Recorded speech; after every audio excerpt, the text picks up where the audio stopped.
Ladies and gentlemen, time is not something you hold in your hand like a stone or a flower. It is not something you can keep in your pocket and pull out when convenient. It is not something you can rewind like an old tape or fast forward like a cheap video. It is simply slipping through your fingers like fine sand that does not listen to your desperate grip. And yet the tragedy is, most human beings live as though they have time in abundance, as though the days will keep arriving like trains at a station, regular, predictable, never failing. But they do not realize that the train may never come or it may arrive sooner than expected, and you will not even have time to pack your bags. Because this thing we call time, it does not belong to you, you are only a fleeting ripple in its endless ocean.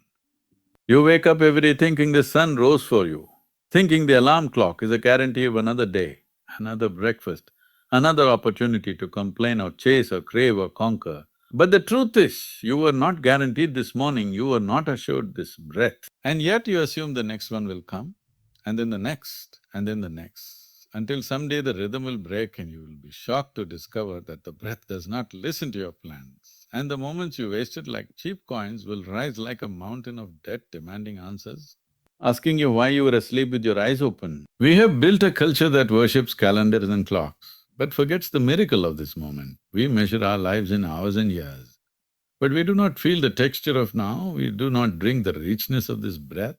We do not see the dance of the leaf falling or the magic of silence. Because we are too busy living in a time that hasn't come or a time that is already gone, we are either rewriting the past in our heads or rehearsing a future that may never arrive. And in doing so, we miss the only thing that truly belongs to us, this sliver of now that is already disappearing.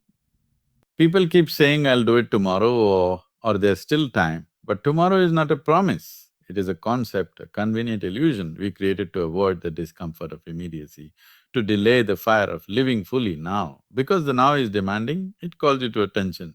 It asks you to wake up, to respond, to participate with your whole being, and that feels too intense for a mind that has been numbed by habit, lulled by routine, tranquilized by distraction. So we escape into the fantasy of later, without realizing that later smoke and mist. When you were a child, time was a mystery, it was an adventure, an unfolding a dance. You looked at a tree and you could stay there forever. You watched ants and clouds like they were divine cinema. You lived in minutes that felt like eternities, but as you grew up, something broke. You became a prisoner of time, counting hours, filling schedules, chasing deadlines. And the tragedy is not that you grew old. The tragedy is that you stopped being alive while you were still breathing because you thought you had time. Time is not yours to own. It is the canvas and you are the fleeting stroke of the brush. And whether you create something of beauty or something of sorrow depends entirely on whether you are present, while the brush moves, not after, not before, but now, because once the stroke is made, you cannot unmake it. Once the moment passes, it is no longer yours. And if you live your whole life waiting for the right time to start living, you will arrive at your death with your song still trapped in your throat. The illusion is so seductive. We believe that we are the masters of time, but we are not, we are its passengers, riding a train without knowing the destination or the duration. And the only real choice we have is whether we look out the window and soak in the beauty of the journey or bury our face in distractions and miss the whole thing. And when the train stops, as it must for each of us, it won't matter how many stations you plan to visit, only whether you are truly alive on the ride. So if you understand even a little, you will not wait, you will not postpone, you will not sleep through this miracle. You will not trade the treasure of now for the illusion of tomorrow. You will touch this breath like it is sacred.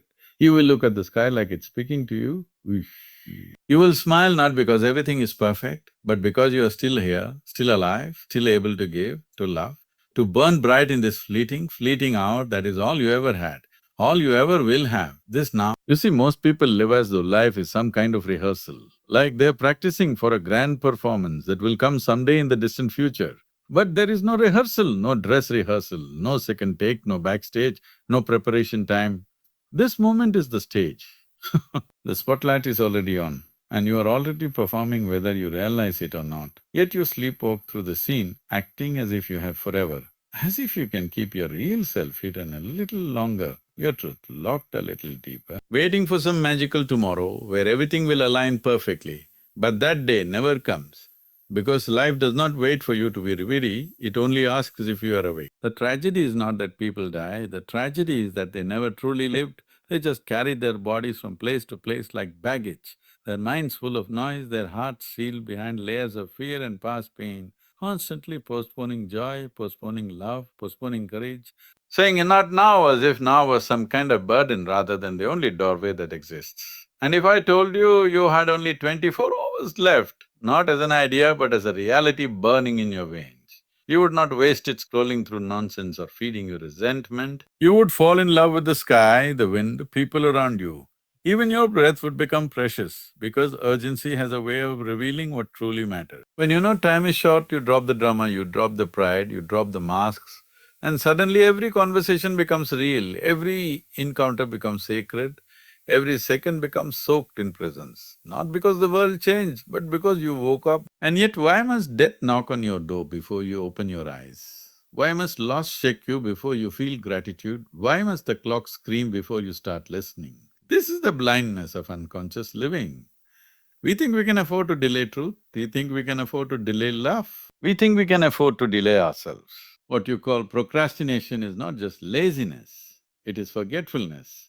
You have forgotten that you are mortal, you have forgotten that time is not a guarantee, you have forgotten that the people you love may not be here tomorrow, that the sunrise you ignored today may not rise for you again. And once you remember this, not intellectually but viscerally, in your gut, in your breath, in your blood, then you cannot go back to sleep, then you cannot treat life as ordinary, then every moment becomes a choice. Do I wake up or do I waste another piece of my soul? The urgency to live consciously is not about panic, not about rushing, not about racing time.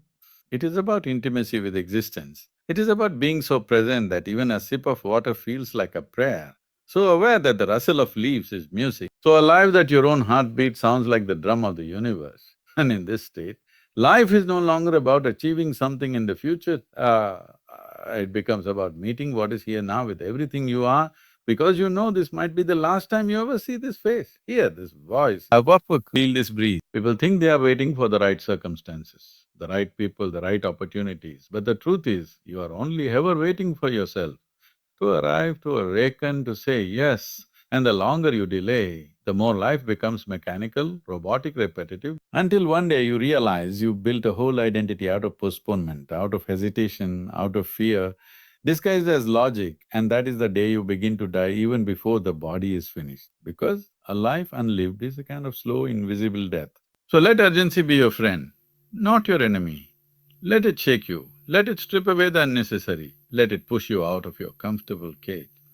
Because that pressure you feel when you remember how short this life is, that is not anxiety, that is life asking you to show. That is your soul asking you to participate. That is the truth asking you to stop performing and start being. Because this world does not need more perfect people, it needs more present people. People who can look into the eyes of another and truly see. People who are not running from life but running into it. And if you begin now, not tomorrow, not next week, but this very breath, then even if you have only one day left or 10,000, you will not die with regrets because you will have lived awake, loved fully, spoken truth, and danced with the divine rhythm of now. And that is all life ever asked of you. Not to be the best, not to be the fastest, not to be successful in the way the world defines it, but simply to be here, truly, consciously, urgently, as though your life depended on it. Because death is not something that happens to someone else on some faraway day in some distant hospital. It is happening to you right now. It has always been happening to you. From the moment you were born, you have been walking side by side with death like a silent companion. And while most people run from this truth, trying to drown it with distractions and hide it behind achievements and cover it up with celebrations and noise, the wise turn toward it. Not with fear, but with clarity, not with panic, but with presence. Because they know that remembering death is the surest way to remember life, to remember that everything you touch is temporary, everyone you love is on a countdown, and so are you.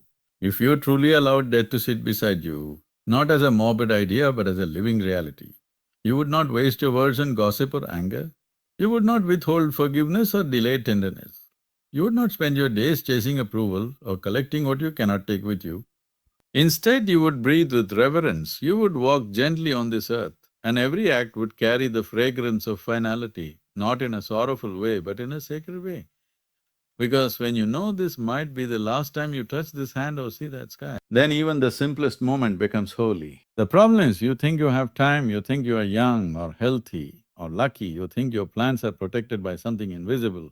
But life has no contract with you, no obligation to give you another day, no duty to fulfill your to-do list. It can end mid-sentence, mid-breath, mid-dream, and all the things you thought were so important suddenly collapse into nothingness. And all that remains is whether you were awake while you were here, whether you gave your heart to this world or withheld it behind fear and doubt and waiting for later. Death is not the enemy. It is the teacher, the equalizer, the truth teller. It does not care how much money you made or what title you held or how many people followed you online. It asks only one thing: did you live fully? Did you burn brightly? Did you touch life with open hands and an open heart? Or did you pass through like a shadow, afraid to risk, afraid to love, afraid to lose? And the beautiful, brutal thing about death is that it brings all illusions to an end. It washes away everything false and leaves only the essence. Your choices, your courage, your presence. Most people don't truly begin to live until they've come close to death through illness or loss or a near miss. And suddenly, the clutter of their mind disappears. And what remains is a raw hunger for realness, a need to hold someone and mean it, to speak truth and stand in it, to walk barefoot on the grass and feel every blade. Because once you've glimpsed how fragile it all is, you can't go back to pretending that anything is guaranteed. And that is the strange gift of death. It forces life into focus. Why wait for the funeral to bring the flowers? Why wait for the diagnosis to say, I love you? Why wait for the final hour to cry the tears you always held back? Why do you need the threat of the end to show up for the now? Don't you see? The very fact that life is fleeting is what gives it beauty. What gives it depth, what gives it color? Because if you were immortal, you'd never feel the urgency to live, but knowing it can all end makes every second a doorway to eternity. So sit with death not with fear, but with awareness. Let it whisper its ancient truth in your ears. Let it strip away your false priorities. Let it burn away your ego and leave behind only the real. Because if you can hold the reality of death without running, then you will discover life in its purest form. Not the life of routines and roles and rules, but the life of wonder, of love without reason, of action without delay, of presence without excuse. And when the time does come, and it will, you will not meet death with distance. You will meet it like an old friend, knowing that you did not just pass time here but lived it, touched it, honored it, and in that moment there will be no need to grasp, no need to beg for one more day, because you will know with every fiber of your being that you used your time well, you were awake in your own life, and that, my friend, is the only true victory over